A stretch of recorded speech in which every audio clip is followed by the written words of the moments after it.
سێهەمین شت لەوەی کە قورئان هەواڵی پێداوە سەبارەت بە ئیعجازی غەیبی و سەبارەت بە ئیعجازی مێژوویی بریتیوە لەوەی کە خوای پەروەردگار لەو ڕۆژەی کە قورئانی دابەزاندووە هەواڵی داوە بە پارێزرانی ئەم قورئانە کە هیچ کەسێک ناتوانانی دەستکاری بکات و هەواڵی بەوەی داوە کە هەموو مرۆڤایەتی لە ئاستی قورئاندا دەستەوستانە ئەگەر هەموو ئینسان و جن کۆبێتەوە لەسەر ئەوەی کە تەنانەت یەک ئایەت وەکو قورئان بێنن قورئان هەواڵی پێداون ناتوانین بیهێنن بۆیە خوای گەورە دەفەرمێ ئینا نەحن نەزەلنا الذیکر وئینا له لەحافیظون ئێمە ئەم قورئانەمان دابەزاندووە و هەر ئێمەش ئەو قورئانە دەپارێزین کە ئینسان ناتوانێت بە هیچ شێوازێک دەستکاری بکات کتێبەکانی پێش ئێمە چونکە سپێردرابوون بە زانایان هەمویان گۆڕانیان بەسەردا هاتووە بەڵام قورئان چونکە کۆتا هەمین کتابە بۆ پێغەمبەر صلی الله عليه وسلم خوای پەروەردگار وعد و پەیمانی داوە کە بۆ خۆی ئەم قورئانە دەپارێزێت ئەمەش لە هەنێکی ئیعجازی قورئانی پیرۆزە کە تا ئێستا ئەمانەی کە هەوڵیان داوە شتێک وەکو قورئان بێنن لە مێژوودا دەیان بینین یان ئەوەتانەیە وەکو کوردەواری دەڵێ دەستیان لە بنی هەمبانی بەتاڵەوە دەرچووە یان ئەوەتانەیە سەرنجام کە بۆیان دەرکەوتووە ئەم قورئانە حەقە و لەلایەن خوای گەورەوەیە ئیمانیان هێناوە لە جیاتی ئەوەی شتێک وەکو قورئان بێنن بۆیە خوای پەروەردگار لە ئایەتێکی دیکەدا دەفەرمێت قل لئن اجتمعت الإنس والجن على أن يأتوا بمثل هذا القرآن لا يأتون بمثله ولو كان بعضهم لبعض ظهيرا پیان بڵێ پێغەمبەر صلی الله عليه وسلم ئەگەر هەموو ئینسانەکان و هەموو گرۆهی جن کۆبێتەوە لەسەر ئەوەی کە یەک ئایەت وەکو قورئان بێنن سوورەتێک وەکو قورئان بێنن بێگومان ناتوانن بیهێنن ئەگەر هەندێکیشیان یارمەتی هەندێکیان بدەن ئەگەر هەرچی خەڵک هەیە کە خۆی بەزانا دەزانێت کۆبێتەوە هەمویان کۆبن و یارمەتی یەک دیکە بدەن لەسەرەوەی کە نمونەیەکی وەکو قورئان بێنن ئایەتێکی وەکو قورئان بێنن یان قورئان دەستکاری بکەن و بیگۆڕن بێگومان ناتوانن ئایەتێکی وەکو قورئانی پیرۆز بێنن دەی ئەمەش لایەنێکی هەرە گەورەیە لە ئیعجازی قورئانی پیرۆزدا کە قورئان هەواڵی بەوە داوە و لە واقعیشدا سەلماوە هیچ کەسێک تا ئێستا نەیتوانیوە ئایەتێک وەکو قورئانی پیرۆز بێنێت نەیتوانیوە دەستکاری ئایەتێکی قورئانی پیرۆز بکە چونکە ئەمە وعدی خوای پەروەردگارە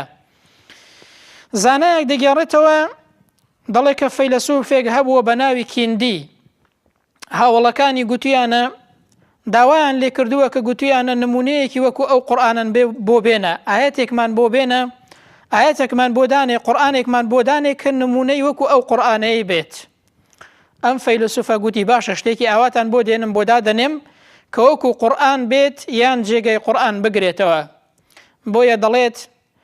ماوەیەک خۆی بزر کرد خۆی ون کرد لە خەڵک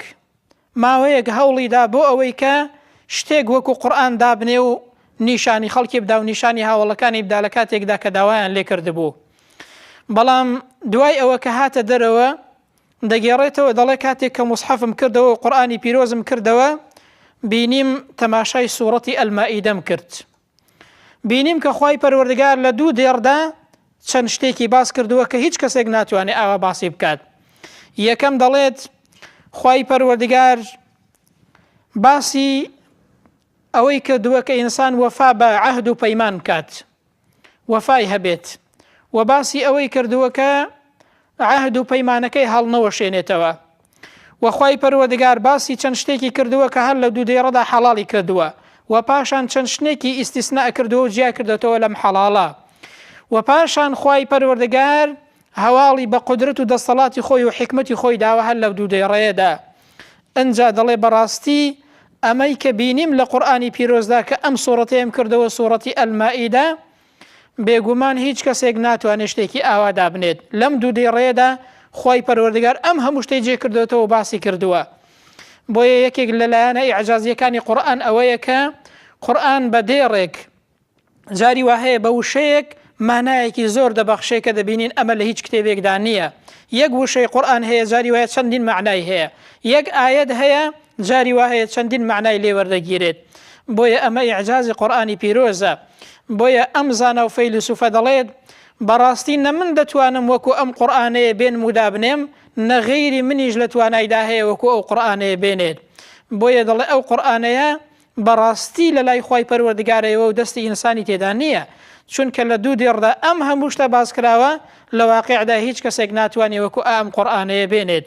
ئەمە هەموو ئەو محاولە فاشیلانن کە خەڵکێک کردوویەتی بۆ ئەوەی کە وەکو قورئان بێنێ یاخود دەستکاری قورئان بکات، یان شتێک بێنێ کە بیکاتە جێگرەوەی قورئان، بەڵام بێگومان نە هیچ کەسێک توانیوێتی و نە هیچ کەسێکیش دەتوانێت. بۆیە دەبینین موسەیلەمەی کەذابیش زۆر هەوڵیدا وەگوتی من پێغەمبەرم، محەممەد پێغەمبەرە و منیش پێغەمبەرم، و چەند شتێکی دانا بە عەرەبی نووسی بە حیسابی خۆی کە ئەمە جێی قورئان بگرێتەوە وەکو قورئان بێت. بەڵام دەبینین ئەمەی کە نووسی ناوبانگی نەما و بۆ خۆشی ناوبانگی نەما و تێدا چوو خۆی پەروەردگار لە ناوی برد، هەموو ئەمانە بە فاشیلی دەرچوون. بۆیە ئەمە کە قورئان هەواڵی پێداوە ئەم قورئانە خی گەورە دەیپارێزێت، ئینسان دەستە وستان دەبێت لە بەرامبەر ئەم قورئانەدا، لە بەرامبەر هێنانی ئەم قورئانەدا یان دەستکاری ئەم قورئانە، بەڕاستی لە واقعدا بە چاوی خۆمان دەبینین هەر لە کاتی دابەزینی قورئانەوە تاوەکو ئێستا، تاوەکو ڕۆژی قیامەتیش